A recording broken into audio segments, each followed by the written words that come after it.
So I installed these cattle panels as trellises. There's 3 over there, and then there's 2 here.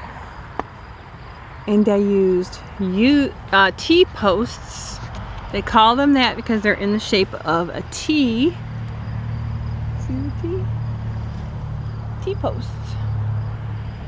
Versus U-posts, which are in the shape of a U. T-posts are solid and they're very strong. And I put them on the outside of the cattle panels. So I'm using the cattle panel tensile force, like pushing against the T-post to help keep it in place. And then I zip tied them to places on the T-panel. But some people don't know. They're leery about using trellises because they don't know how to use trellises. And I'm just going to show you how simple it is.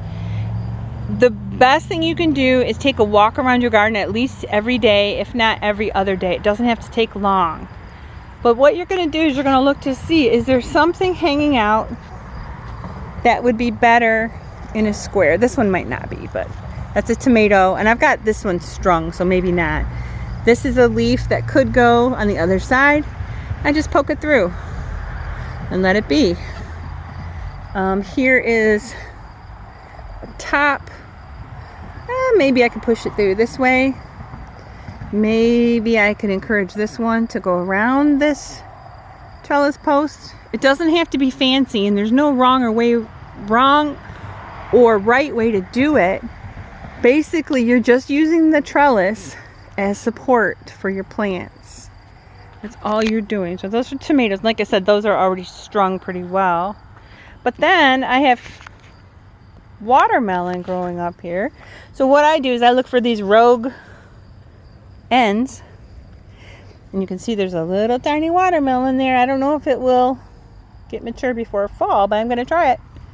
But you take these little rogue ends and you just put it through.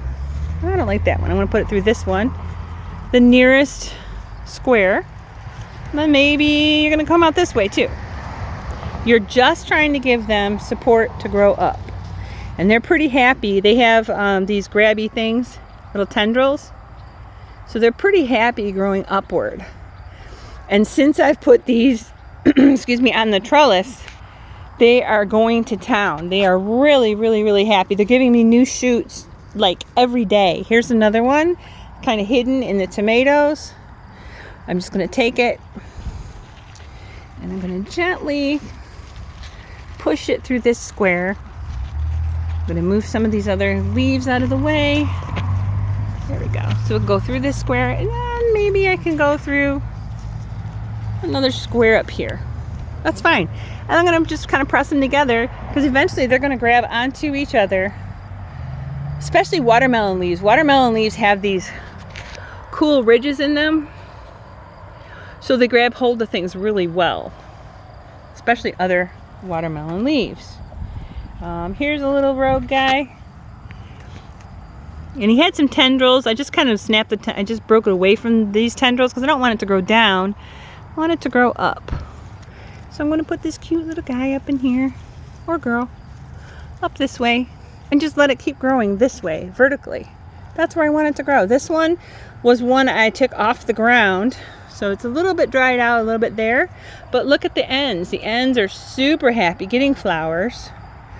See? New leaves. So I'm going to encourage it to go this way. And like I said, I'm going to wrap it around. I'm going to use these leaves to help it grab. It doesn't have to be fancy.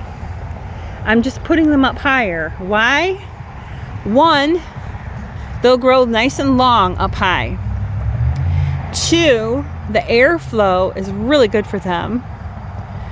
3, the pollinators will come easier because they're going to see the flowers because they're up higher in the air. Can I get a 4? 4. I already said about the airflow, so less chance of fungus diseases. Oh, I don't know. 5, because it's just easier. Oh, I know. The height is great. I am not bending over at all. I'm just leaning in toward the trellis. My back feels fine. It does not hurt from having to bend over, trying to move vines because they're growing in the wrong place that you don't want them to go. I mean, a lot of people will grow watermelon with lots of space, but I just really want to try the trellising for watermelon. Now, as the fruits get larger, I may have to put supports underneath them, but that's not hard to do either. Let me make sure I got all my rogues. Yep. And I already did a couple of them on the other side as well, but I wanted to show you this because, like I said, not a lot of people know what to do with trellises, so they're a little bit intimidated. But this trellis is, see, I'm 5'4", and there's where my nose is. So if we keep going up, it's probably 6 foot tall, maybe 6'1" or 2". So I've got plenty of room underneath here. And then from edge to edge, my trellis, my arch goes 80 inches from edge to edge. And I also put them in the middle of, excuse me, the middle of the beds, so I can get to, you know, these 2 feet here and the other 2 feet on the other side. So I could plant things in the middle of the beds and I could reach them real easy because I kind of divide them in half. Same thing over here. 2 foot on one side and 2 foot on the other. And let's see, got a little bit more over here I could put up. I am growing sweet potato vines up here. Sweet potato vines take up a lot of room when it's really warm. They're very happy that way. I had planted them. I started them way over there at the edge because I thought maybe they would just take over that corner. But now that I have this cattle panel trellis up, I would rather grow them upward. So they've been doing really well. And the same process, you just kind of wrap a leaf or you wrap a stem around it.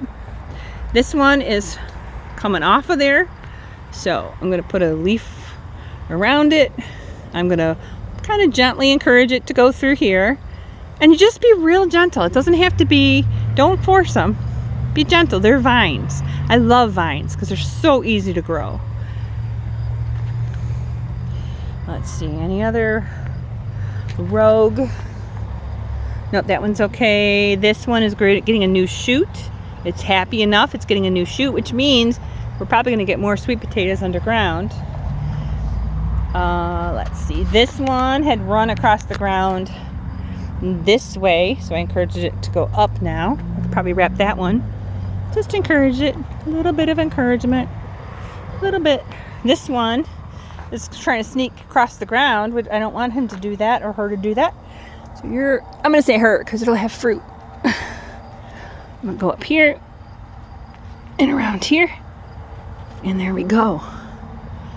So it's not difficult to use trellises if you want to try them. Now I do have them so that this opening here is facing south.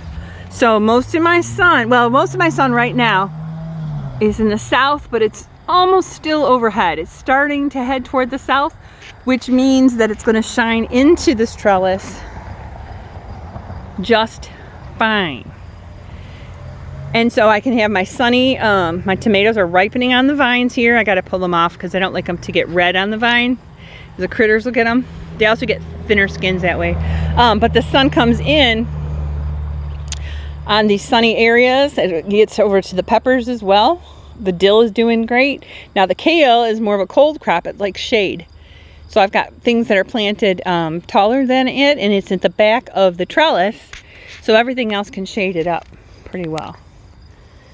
So that is how you use your cattle panel trellis. Got some vine growing this way. So I'm going to gently go this way with it. Encourage it. You can see there's a couple other vines that are trying to make it over there. As soon as they kind of peek their heads through, I'm going to put them on the trellis as well. Super, super simple to do. And people say, well, how do you transport the trellises home? Because the big box farm supply companies don't, they do not deliver. So you either have to have a truck or a trailer, or I put them on top of my Subaru. I put 5 of them down and I tied them down and brought them home very carefully. That's how you trellis on the cattle panel. You also can trellis and camouflage your fences by the same thing. You see a vine sticking out, you gently just push it through, pull it through the other side. Maybe every day when you walk through, you just push it to that side. The next day you're going to push it to the other side because it's going to be on that side. So it doesn't take a lot for vines to be very successful in gardens, as long as they have that space to grow upward. Now what they're trying to do back here, because I never go back here, is grow along the ground, which right now, like I said, I don't go back here. That can work, but since I see a couple of them that I'd rather have up on the fence, I'll take them and put them on. When you grow vertically like this, this could be cucumbers. This could be sweet potato vines. These leaves and stems are going to grow through anything. These are large sections, so it's easier for me to get in on either side to get the fruit. But this garden gate fencing could work as well. And this is, what, maybe 2.5 inches wide by 4 inches tall. And it's 4 foot tall. I love this fencing. It keeps out the cats. It keeps out the bunnies. I did not have to bury it down below. Now, mice could go through the bottoms if they wanted to. They probably do. But then my cats usually will wait for them to come out and then I'll take care of them. But that's another benefit of trellising your fruit, is that as they're developing, it's less likely, the higher they are, it's less likely that critters are going to take bites of them as they go along their path. If they have to work for it, the critters don't usually like it. But if it's down there on the ground, like in some of my other beds, they're going to take advantage of it while they can. So that is about trellising. These could be peas. If you've got a fall garden and you've got fencing like this, you could put peas. You could put beans. Either one of those would work really well. And like I said, if you go by here, don't mind my gate, it's messy. And this is the other part for lazy gardening. My technique is, first you make it temporary until you really like it and you decide that's where you want it to be, and then you can add more permanent fencing. At any rate, trellising. Back to trellising. You could just walk through. Oh, there's a vine. Let me poke it through to the other side. That's all I have to do. It's not hard. Whoops. Poke it through to the other side. That one came out because it was a little bit longer. But these are black-eyed Susan vines. They're in yellow and in orange. They are one of my favorite flowers. They're an annual. They're going to die back. But they're so pretty. And they really hide the fence well. The other thing they do nicely is, like I said, when the sun is more south facing, it's coming in this way more, it's going to provide some shade. So the other side of this, until frost at least, these guys will be here. The other side I can plant greens if I wanted to. They'll be shaded really well. And that would go on both sides. I could do that on both sides. And it can camouflage fences, because some people say fences are ugly. I say fences are friends. But at any rate, that's how you would do trellising. I have this cattle panel trellis here. This one, like I said, is 3 tall. And I put my dying cucumber, because it had some fruit on it. Actually, it still does. I put it up higher, even though it's got like that mosaic virus. I should just rip it out and just do a do-over. That's a funky cucumber. That's from pollination issues, probably. Here's a cute little cucumber I could do as a Jerkins. But if this is the beginning of the season or the middle of the season, they could be growing up here, taking up lots of space on the trellis and not on the ground. And again, it's going to have better airflow. If there were any pests, the birds could get to them easier. If it's something that requires flowering, like the cucumbers, then the pollinators could get to them better. They would see them from the air. The other nice thing is that it would provide a little bit of shade.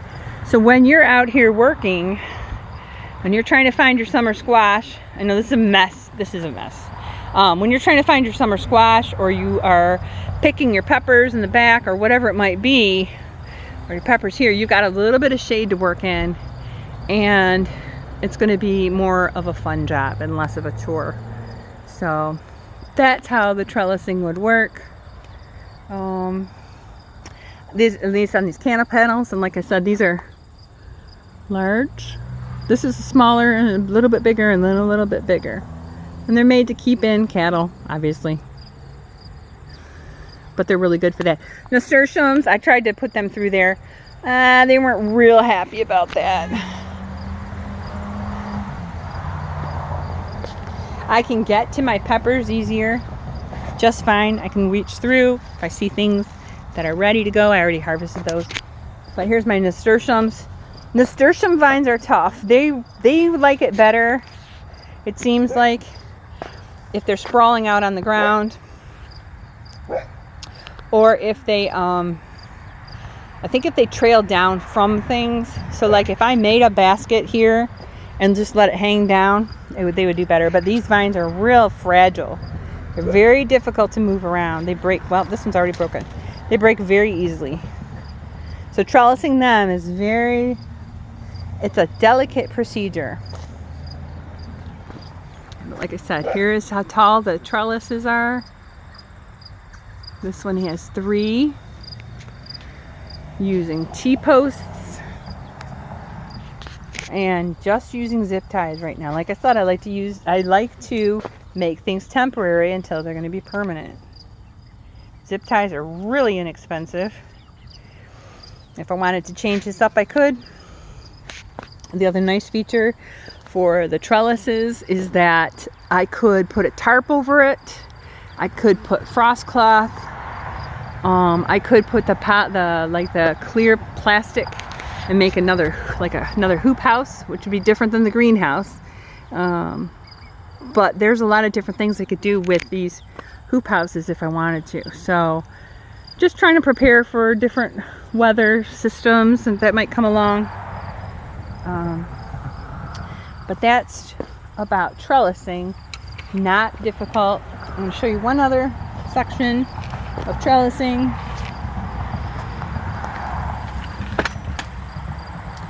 And that's over here by the orchard. Over here I just have 2-foot fencing. That's mostly to keep the chickens out so they're not scratching around. I just planted a bunch of plants over there. And then I have 2-foot fencing that I open up to the flock after the growing season so they can get the bugs, they can get the debris, they can scratch around. Nearly everything underneath the trees will disappear. But here is Amish squash. I started it in here.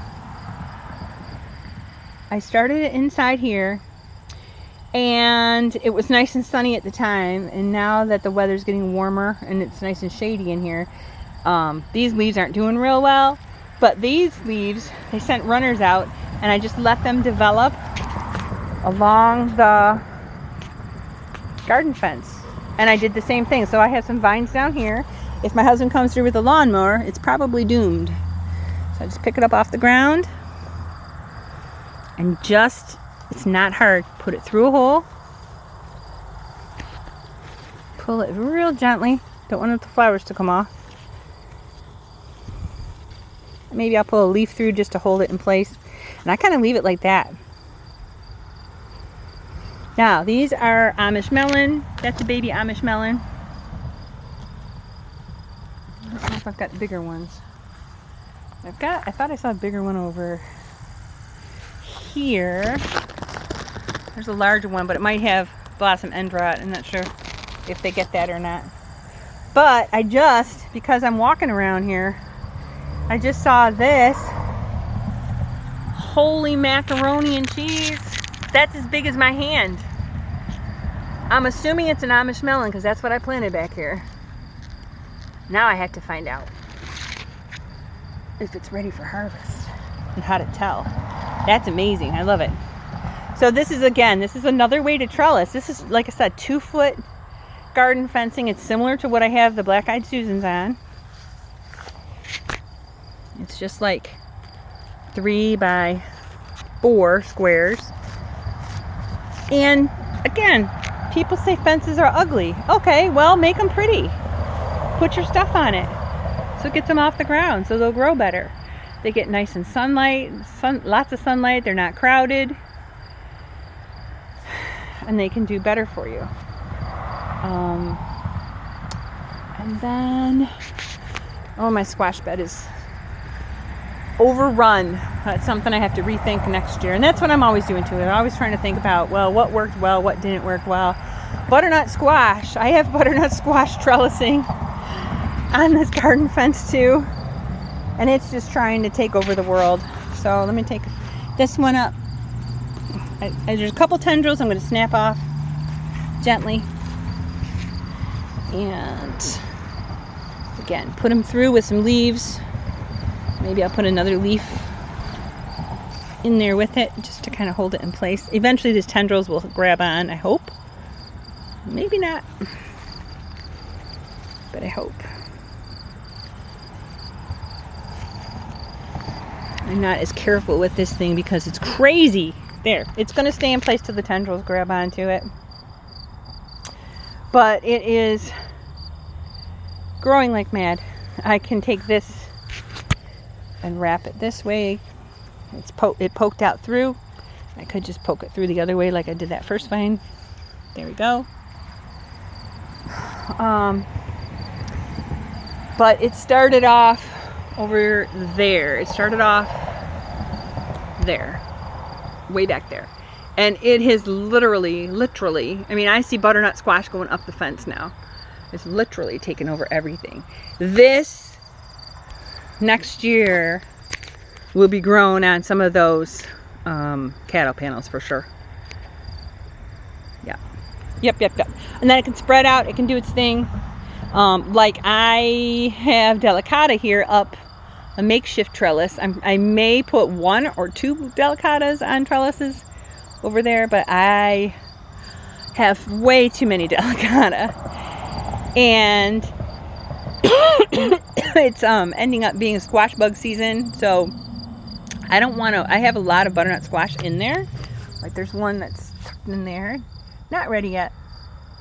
Still got a little ways. They need to be tan, and then the stems would be brown and dry. So I have quite a few really large butternut in there, and I'm kind of afraid to walk in there because it's there's so many squash bugs, and it grosses me out. But maybe if you do this, don't plant so many melons and squash and things like that. I mean, things are keeping their head above water. I've got my fig tree in the back. It's doing fine. It's holding its own, Chicago fig. And then even my little white oak is in there somewhere. I thought it hit, yeah, it's got a little bit of room. It's like around, it's around this area. But I saw leaves reaching to the sun, so it's going to be okay. But this butternut is trying to trellis itself all up into the orchard too. So I need to plan a little bit better next year. Now I know this is the first year I've done butternut. But I really think instead of this kind of trellising and instead of letting it sprawl all over the ground, it would be much better on the cattle panels. The delicata, I have some delicata between 3 cherry bushes, and it is insane. And that's on a makeshift wooden trellis. So again, that's delicata. It's too much. This delicata is actually going up and over the fence and into the front yard, which I don't know if I'll be able to show you, but that's where it is. And that would do better, I'm sure, on some kind of trellis, probably the cattle panel. Because look at, these have really thick leaves, thick stems. The fruit, you want to see the fruit, you want to get it while it's ripe, just as it's ripening. And it's something that people really like, delicata squash, so you want to know when it's ready to go. So if it's in the cattle panels over there, that actually would be hanging down. The fruit is so heavy it would hang down, and I'd be able to see it and monitor its progress every day just to make sure. So speaking of hanging down, I see right now through here, there's a butternut, and it's hanging down from the plant and from the garden fence. I kind of like that too, because that's another reason for a trellis. Getting the fruit off the ground, not just because of critters, but because then you're not, you know, if it gets really muddy or wet, the fruit's not going to rot like from the ground moisture, and you won't get the bugs on them either. That's my bet. So at any rate, that's how you would trellis things. These are things I recommend trellising. But don't be afraid to try something new. Try it. Let's say you can only get one cattle panel for now. The wire of this cattle panel is so strong, and the cattle panels are 50 inches wide by 16 long, 16 this way. You could put many plants on either side of the cattle panel and let them grow upward, and you could do a spring crop of peas and a summer crop of tomatoes and cucumbers and beans, and then you could go again to the spring crop. So and sweet potato vines for summertime. So there's quite a bit you could grow on these. One cattle panel at Tractor Supply was about $25, and then I think these T-posts were maybe $7 each. But you're going to reuse them every year, and if you really like them, then you just add a couple more to them if you wanted to. Or maybe you don't use T-posts on the edge. Maybe like with the greenhouse, maybe I could put them against the greenhouse wall, or I could put them against this fencing I have and use that as support, and then maybe use 2 T-posts on the other side. Maybe if I only have one cattle panel, I use one post here and one post on the other side. You could try that, because that's going to hold up just the one, the pressure of one cattle panel. I wanted to make sure, because I have 3, I just wanted to make sure that we have a lot of high winds too, that they were well supported with those T-posts. And I already had those because we had put up snow fencing the year before, 2 years before. So we already had these on hand. But at any rate, that is about trellising. Trellising. When you grow upward, you can get more grown. You can get better harvest, you can get better production, and maximum capacity in the garden. So consider trellising. The other thing it's going to be good for is, once the plant material is gone, I'm going to let the flock in. Like I said, I could put a tarp over the top to protect them from the weather, so they'll have more space to roam. And when it gets to be colder weather and snow, they're not going to want to go out in the backyard and roam around. They're going to want a different environment. So, and they'll want to be protected from the elements. They're kind of fussy about that sometimes. Trellising is not hard. You should try it and let me know how it turns out. That's all. Tammy Lowe, the lazy northern gardener, signing off for the evening. Learn and grow. Bye.